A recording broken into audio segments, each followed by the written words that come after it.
Okay, I'm going to try really hard not to yell at you guys. Is everybody able to hear me? Just give me a sign. Okay, good. All right, so they said, the guy at the back is begging me, please don't yell. So if I'm yelling, just bring it down. All right, well, thank you so much for having me. It's a pleasure to be here. The peptide world is a very interesting, fascinating world. Now, how many of you are currently using peptides? Beautiful. How many are using bioregulators?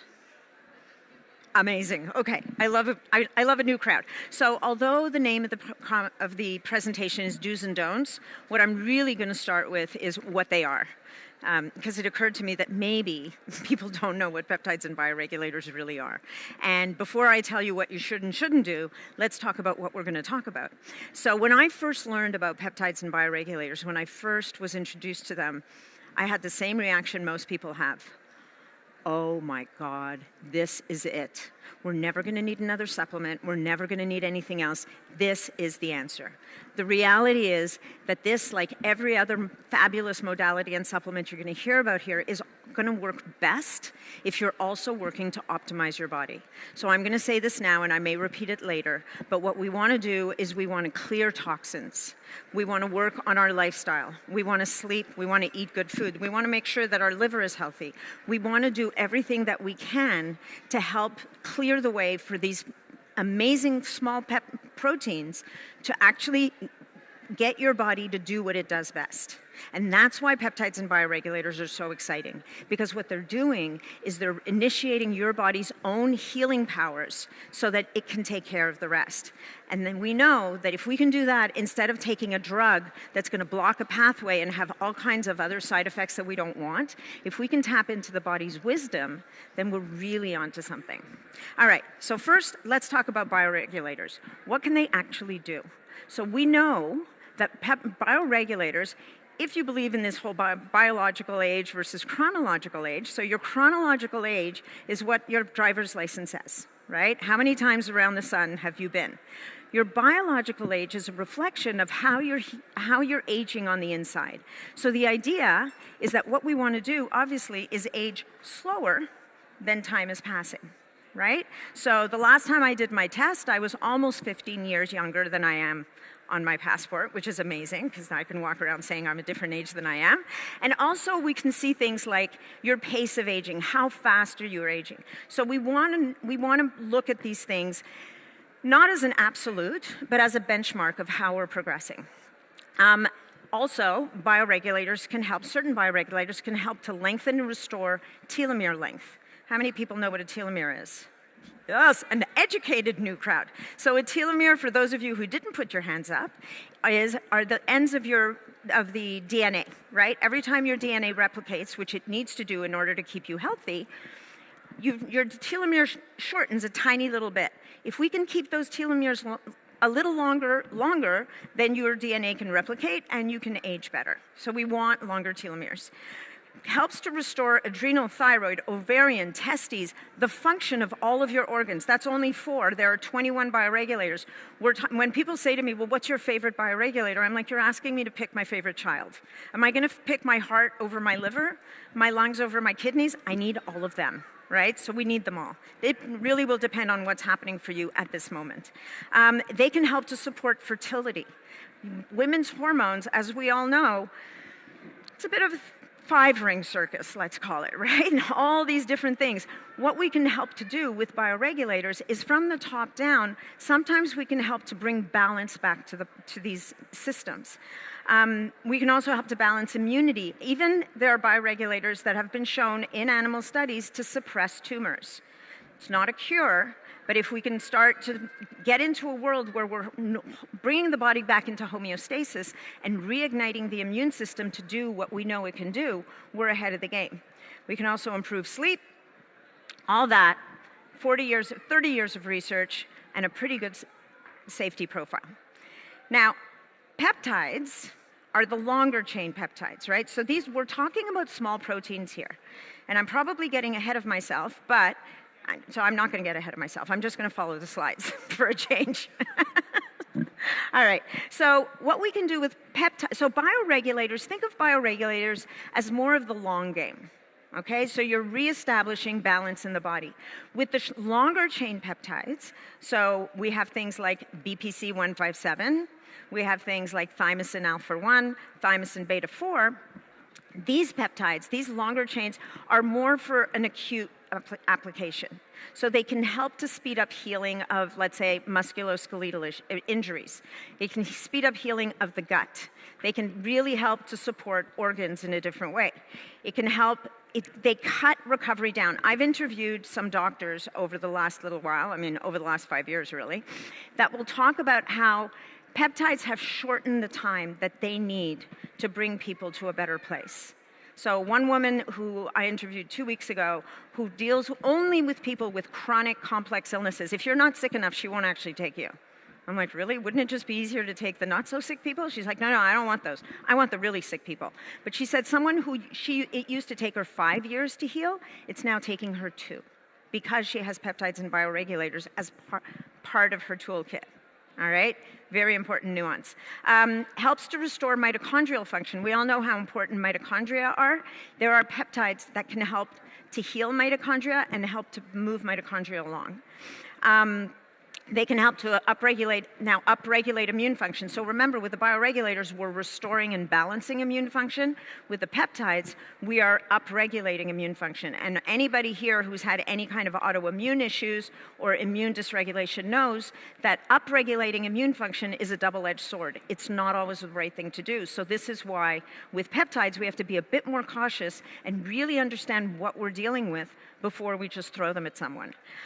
They can help to support recovery from mold, Lyme, and co-infections. So that's that woman that I was just talking about. She uses these strategically, but as she said, and I will tell you, they need to be introduced at the right time. Because they move the needle, if you stimulate the immune system too soon, you're going to throw people into a Herx reaction. And finally, they can even positively impact cognitive function. But the bioregulators can do that too. So there are about 7,000 peptides. Sorry, I'm yelling. Am I yelling? No, okay, good. All right. I'm starting to... there are about 7,000 peptides that have been identified in the human body. So the point of this, what's important to remember is most of these compounds are naturally occurring in your body. Bioregulators, we have a lot of bioregulators in our bodies when we're young. The levels decline. Something like GHK copper. Has anybody heard of GHK copper? GHK copper, our levels in youth are super high in our serum. It's actually found in every fluid in your body. By the time we're my age, those levels have plummeted. So we think of it as replenishing when we're using a GHK copper. All right, so the long-chain peptides, that's the second category. They are 5 to 50 amino acids long. We all know what an amino acid is. It's the building blocks of protein, yes? And they are essentially signaling molecules. So they act on receptors on the outside of the cell. And from that receptor on the outside, they will initiate cascades inside the cell. So how do we use these peptides? So generally speaking, is that the peptide one or the bioregulator one, Nat? So generally speaking, the way peptides are applied, the longer chain peptides most of the time have to be administered by subcutaneous injection, which is a bit of a barrier to entry for a lot of people. Now, there are many people working out different ways to apply them. There are currently these little strips that you can put into your cheek, and they will transdermally be delivered. I have a serum that I just met a guy that we're working on that actually gets the peptides across the skin, so they can just be rubbed in. It's kind of cool. Now, it's tricky, because peptides, as magical and amazing as they sound, are really not, every one of them just about is a research chemical not meant for human use. So which is probably why, it's definitely why they're so hard to get, right? Until pharma companies pick them up, study them, and decide they can make money with them, as they did with the GLP-1s, they're gonna be pretty tricky to get a hold of. All right, so some examples. So everybody knows insulin. Insulin is a peptide, so this is just really to bring home the fact that these are compounds that are naturally found in the body. We have BPC-157, which I've already mentioned, thymosin beta-4, and by the way, TB500. How many of you guys have heard of TB500? Okay, so TB500 and thymosin beta-4 are often used interchangeably by labs. Know that they are not the same. TB500 is a fragment of thymosin beta-4. Thymosin beta-4 is the full peptide. TB500 is a fragment that actually focuses more on the musculoskeletal healing aspects of TB4. We also have thymosin alpha-1, which is an amazing compound for the immune system, and then GHK copper, which we're going to talk about a little bit. So thymosin alpha-1 is one of the exceptions to this whole notion that peptides are not approved for human use. They're not approved for human use in a lot of places, but there's actually 30 countries that have said this peptide actually is can be used as a medication. What can it do? What it's approved for is treatment of chronic Hep B and Hep C, hepatitis, and also it's approved for use as an adjuvant with vaccines. Okay, we're not going to talk about vaccines, whether they're good, bad, or ugly. But what happens with vaccines? Why would we want an adjuvant with a vaccine? Because when we apply a vaccine to someone whose immune system is depressed, for example, an elderly person. So we have an elderly person whose immune system is not working very well. Let's say they're getting a vaccine for a flu. Again, we're not commenting on whether flu vaccines are good or bad. But in someone who's immune compromised, what happens is they are not able to mount an immune response to that vaccine so that the vaccine can protect them. That's part of the reason why vaccines sometimes don't work. If you deliver the thymosin alpha-1 with the vaccine, actually the immune system is now able to respond to the vaccine and mount an immune response. So that's an instance where it can be helpful. During COVID-19, there were actually studies done in hospitals with people who were about to be put on ventilators. They had a group of people that didn't get thymosin alpha-1 and a group of people that did. They got 10 milligrams a day. The people that got thymosin alpha-1 did not have to be put on ventilators. Why this did not become standard of care, we don't know. All right. GLPs are another exception. They are approved for human use, probably because Eli Lilly and Novos, what's the name, are making $1 gajillion, right? Also, they've been studied extensively, right? So we have semaglutide, which is called Ozempic, tirzepatide, which is Mounjaro. These are agonist peptides. They act like basically peptides that we form in our own bodies, but what they've done is they've modified them so that their half-life is much longer. So that's why you only need once-a-week injections for them to work. What's interesting about these, and the reason why they're so fascinating, is that they help people to release weight through many different pathways. So these are not one-trick monkeys. They act on the brain, they act on the GI system, good, bad, or ugly. If they're used well, they're incredibly transformative medications. If they're used badly, we've probably all heard about the horror stories. Unfortunately, I don't really have time to kind of get into that.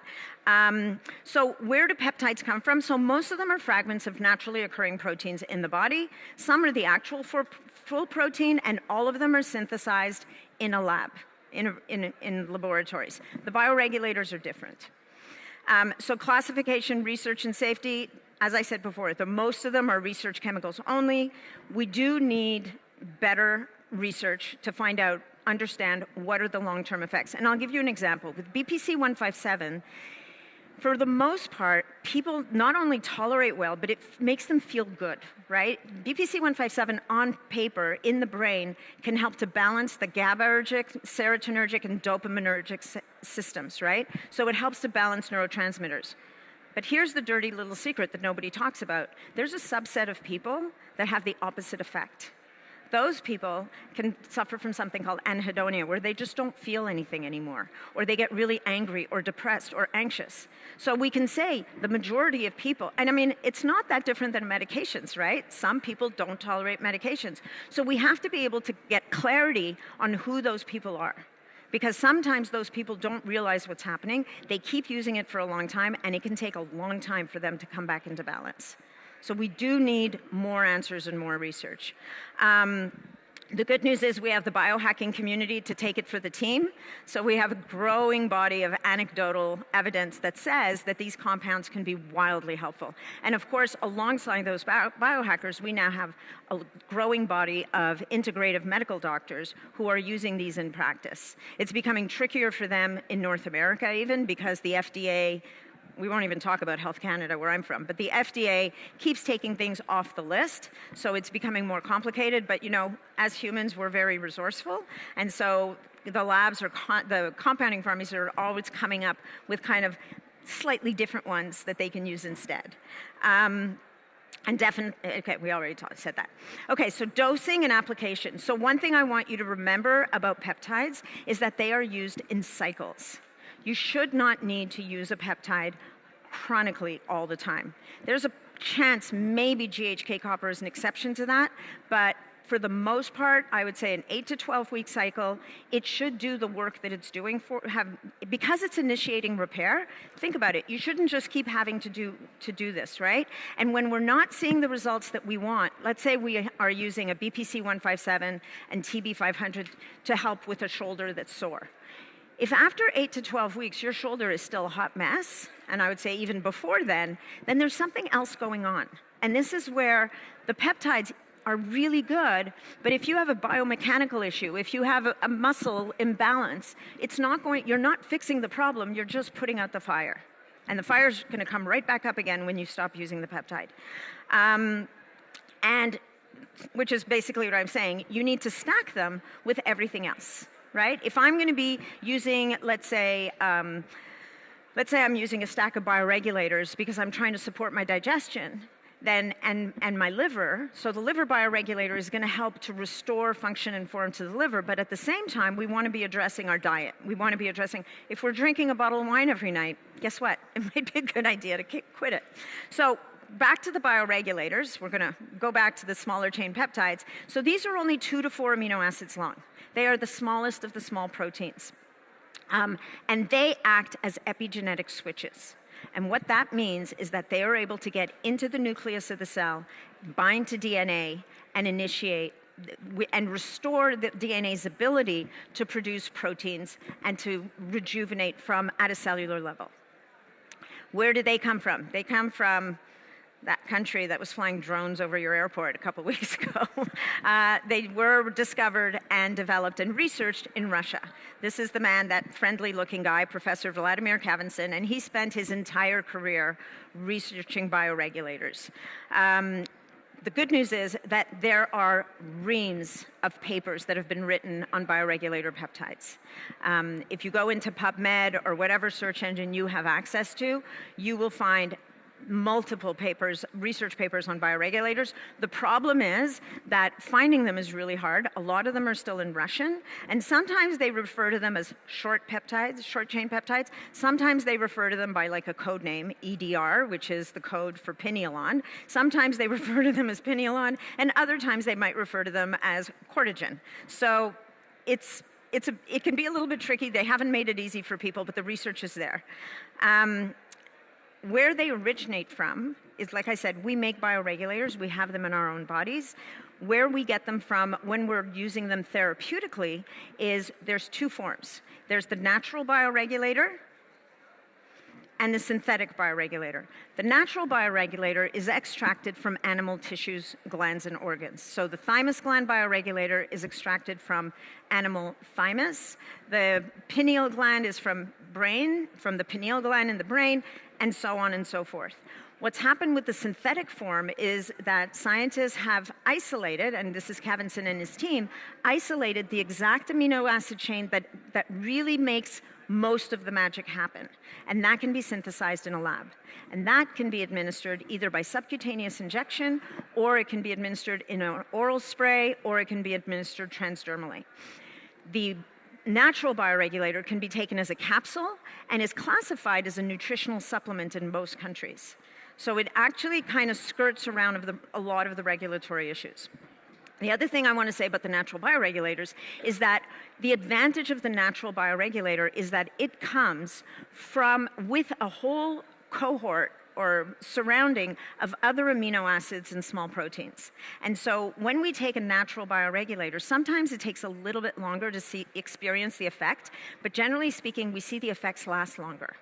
With the synthetic bioregulator, you get a much faster hit, but sometimes the effects don't last as long. So that's kind of like the basic difference. Also with people who are very sensitive or who have a lot going on, the synthetic bioregulator is sometimes a cleaner, it's a better way to start. You're less likely to have a reaction. So we've already talked about this, so we're going to skip this slide because, as per usual, I'm going to run out of time. I've given you some examples of different bioregulators. We have the pineal gland bioregulator. Now notice that every bioregulator, pineal gland, blood vessel, thymus, adrenal, and heart, notice that there's, with the exception of adrenal, there are two names there. Because we couldn't keep the same name for both forms, so we have to have a different name, whether it's synthetic or natural, all right? But here we have a list of all 21 of the bioregulators. So these are all the 21 different organs and systems that you can address through the bioregulators. There's a 22nd one that is only synthetic called Vilon, V-I-L-O-N. If you try to type it into your computer, it's going to autocorrect it to violin, just so you know. But Vilon is a fragment, is one of the peptides found in the thymus gland bioregulator. It is extremely powerful as an immune system bioregulator. It actually is one of those compounds that has been shown in animal studies to have anti-tumor effects, along with epitalon, which is the pineal gland bioregulator. All right, so we've kind of talked already about the natural versus synthetic bioregulators. If we go to classification, research, and safety slide, natural bioregulators are nutritional supplements. The synthetic, kind of in the gray zone. Somehow the FDA figured out epitalon even exists, and they put it on the no-fly list. They left every other bioregulator alone, but that one we're not allowed.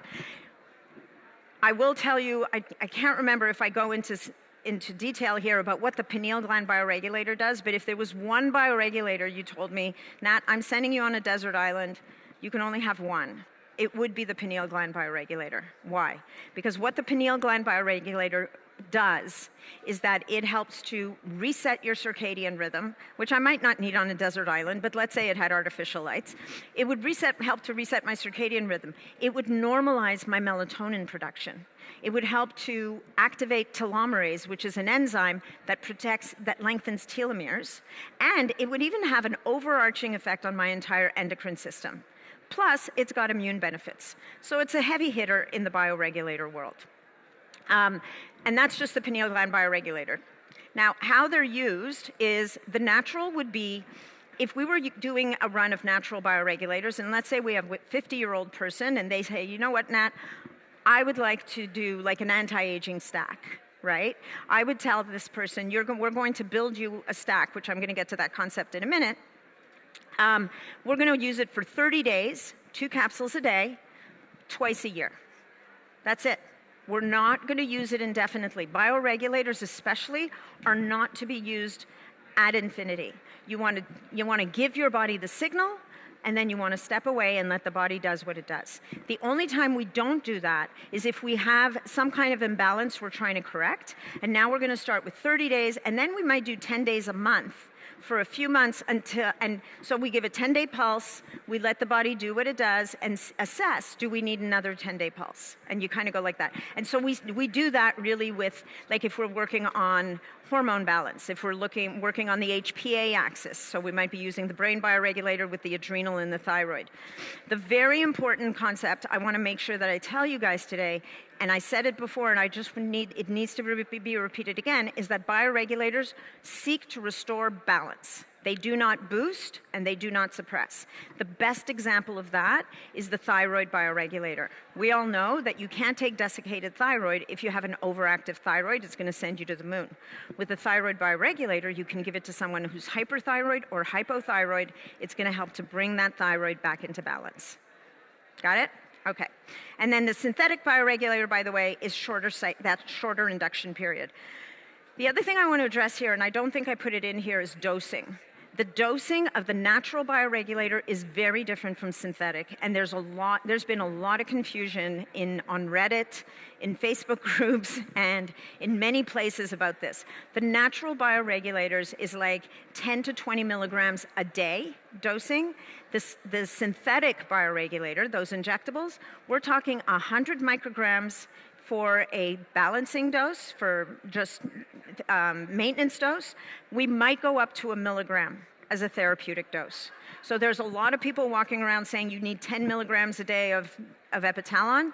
It's not gonna hurt you, but you don't need it, okay? So micrograms versus milligrams, big difference. All right, so how they're used, like I said before, they're used in stacks of 2. I like stacking 3 at a time. Some people will go up to 5. I think that's a lot. Personally, it's a lot of instructions to give to your body all at the same time. But the way that we stack bioregulators is we think about, let's say somebody has an issue with their eyes. What are the systems we're trying to affect? What's going to be most important? Well, we know that the retina bioregulators are going to come in handy here, but we also know that the eye is a very vascular area. So we want to support the integrity of the blood vessels. And then we also are going to go at the brain, because the eye is essentially an extension of your brain. So either we're going to use seralutin, which is the central nervous system bioregulator, or we're going to use epitalon, because the pineal gland bioregulator is actually incredibly beneficial for the optic nerve. All right, let's get to the do's and don'ts. We have 4 minutes to go here. So universal do's and don'ts. Here are the mistakes that I see people making. You need to find a legitimate source. I know it's easier said than done. For the natural bioregulators, there's a company out of the UK called Profound Health. Oh my God, I almost forgot that. They have a brand called Nature's Marvels. The best part about that brand, aside from the fact that we know that it's high quality and actually the raw materials are sourced from right here in Denmark, is that they didn't bother with the names. The box says pineal gland bioregulator, heart bioregulator, stomach bioregulator. We don't need to worry about names. For the synthetics, it's a little bit more complicated. If you guys want to reach out to me later, I can give you some ideas about where to source in Europe, but it's very hard to get them delivered into certain countries. I don't know exactly what the rules are here, but it can be pretty tricky. Get guidance. I cannot tell you how many messages I get from people. I just bought this today. I don't know, how do I use it? No, actually no. Get yourself a coach, find someone who knows what they're doing to at least get you started. And if you can't do that, there's a really cool app called, I don't know if you guys have anything to write on. It's peptidepro.app. It's an online, it's a web-based app, so peptidepro.app. You can use code Nathalie50 if you want, you don't have to. But what that app is, it literally has an encyclopedia of peptides and bioregulators in there. And with what it is, what it does, how to use it, it has some proposed protocols, it has a peptide calculator, it has a calendar that'll help you to dose yourself, to set up a schedule. That's the word I'm looking for.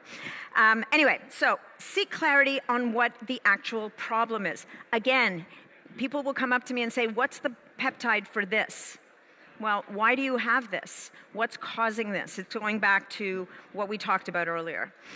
Start low and slow.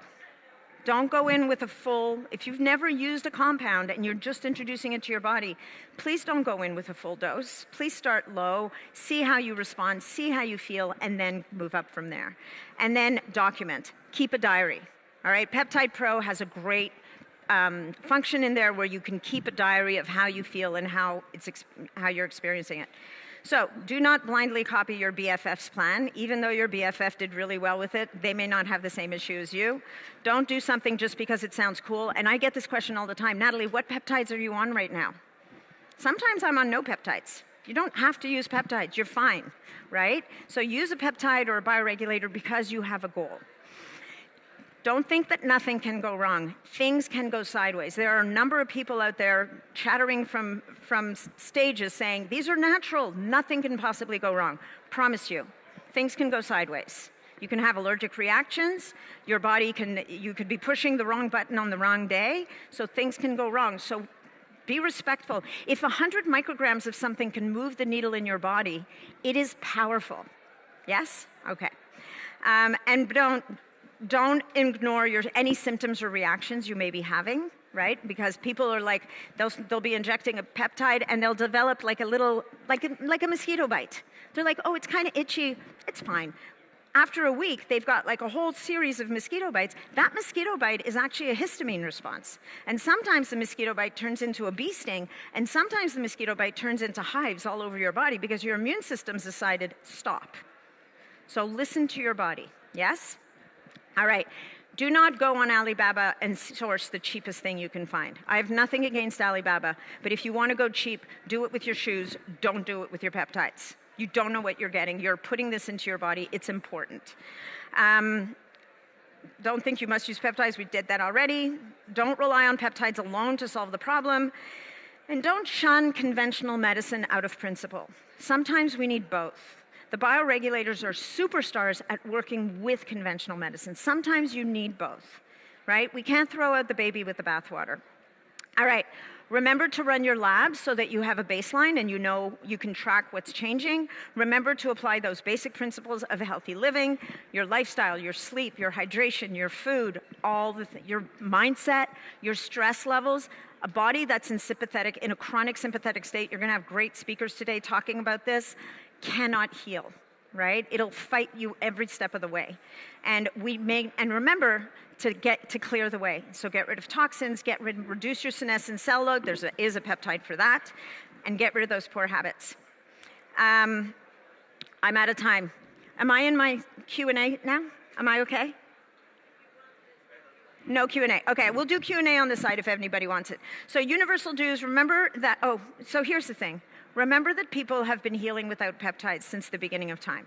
So if you can't get your hands on them, don't despair. It's going to be okay. We're all going to be fine. And we have so many other modalities available to us, right? Near and infrared and red light, sauna, amazing supplements that move the needle in many different ways. You guys should go check out Deliverance Booth. See how you can heal your liver from so many different things, just from nature, from herbal tinctures. And this is the thing about peptides that does fascinate me, is they fundamentally come from nature. And if they come from nature, then we know that they should be able to work with our bodies. That's it. Last slide. Thank you so much for your attention, guys. I hope I wasn't screaming in your ear. It was a pleasure to be here.